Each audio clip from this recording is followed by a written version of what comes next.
Hi, it's Lee from the Japanese Water Gardens. In this video, I'm talking about treatments, accessories and equipment that every koi keeper should have available, ready to deploy. These are things that you're going to need on a weekly or monthly basis, and they will help you keep your pond looking good and your fish healthy.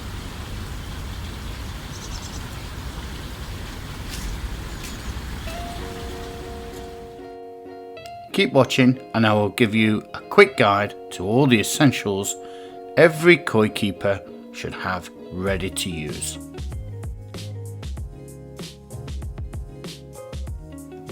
First up is water testing kits. A good set of testing kits will give you a valuable insight into your pond and help to spot a problem developing before it becomes serious and you end up with sick fish. The kit must include tests for pH, ammonia and nitrite. These are the three most important parameters, and it is vital that these are checked on a regular basis. pH is a measure of acidity or alkalinity.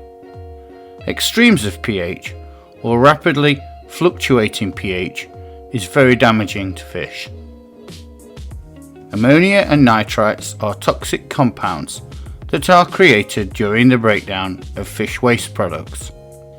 If they become concentrated in the pond, the fish will suffer and succumb to all sorts of health problems, such as parasites and stress-related conditions. Without using test kits, there is no way that you can monitor the water conditions. Don't wait until things go wrong.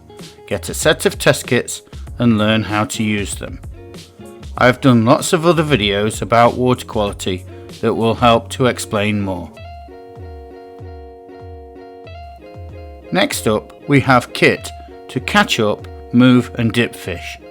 This should include a sturdy net, a koi sock and some type of large bowl or container. I see a lot of people trying to catch fish using landing nets. Unfortunately, these are far from ideal. The poles are nowhere near rigid enough and the net creates huge amounts of drag. By the time you manage to catch up a poor fish, it's been chased around the pond and full of stress.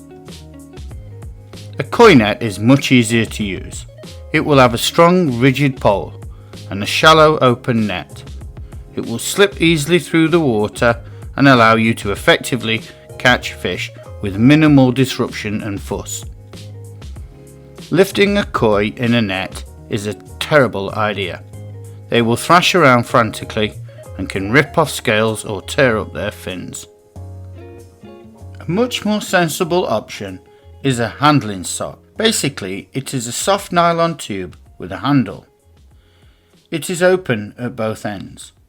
To use it, you hold it shut with one hand, then scoop up your koi head first. You then transfer it to the pond or to the holding tank or wherever the fish is going. The fish is held secure inside until you release it by simply letting go of the bottom. Out pops the fish, safe and sound. Traditionally, koi bowls are blue. This is mainly done for showing off fish whilst photographing them. The colour doesn't really matter, just so long as it's big enough and strong enough to easily hold your biggest fish. A very useful accessory is a microscope. Used to diagnose parasites, a simple and inexpensive model will be all that most people need. Take a mucus scrape off the fish's skin, mount it with a drop of water under a cover slip, and within just a few minutes you can effectively identify most common fish parasites. Then you can choose a treatment most effective against the particular parasite. Don't be worried about using it. They are actually very easy to use and will take away any guesswork. Look on YouTube for help to identify what you're looking at. Now let's talk about what treatments you should have to hand. There is no point stockpiling a supply of treatments. They might go out of date before you use them. But there are some things that you're likely to need to access quickly and are worth having a stock of. A paramedic kit. This is sometimes called a topical treatment kit. Koi from time to time get wounds or abrasions.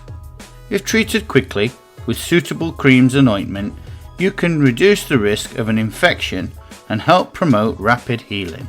So one of these kits is going to have the basics, along with instructions on how to use them.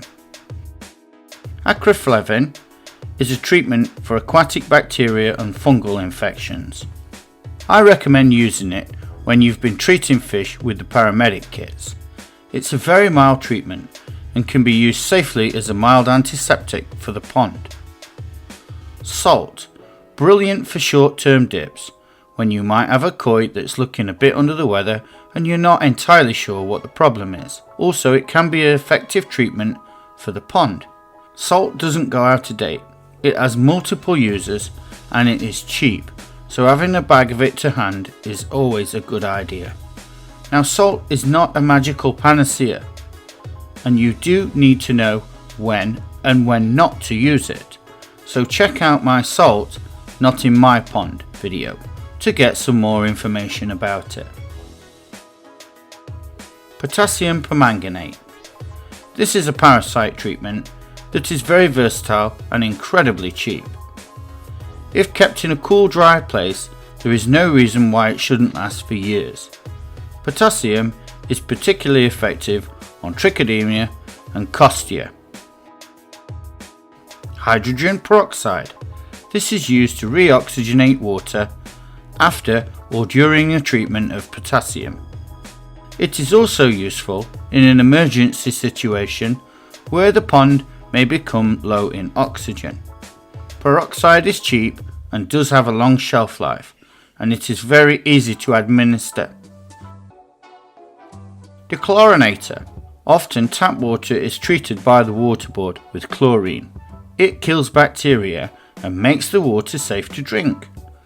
Obviously, your fish don't appreciate it, and if it is in concentrated amounts, then it could be fatal to them. Even small amounts of chlorine will kill the beneficial bacteria in the filter, so we need to eliminate them.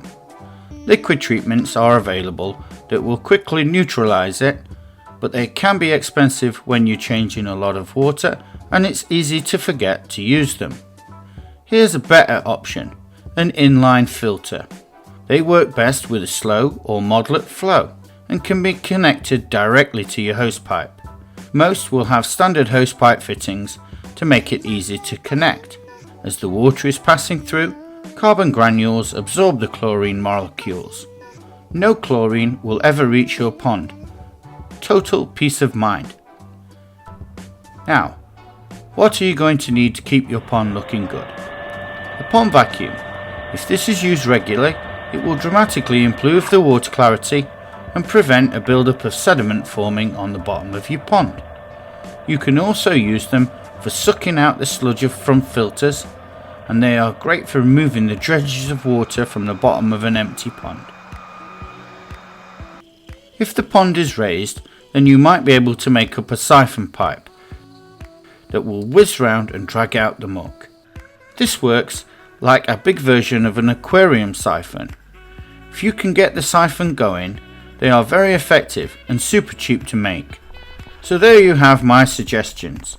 I am sure that there are many more useful accessories. Please feel free to comment below. I hope that you found this video of interest.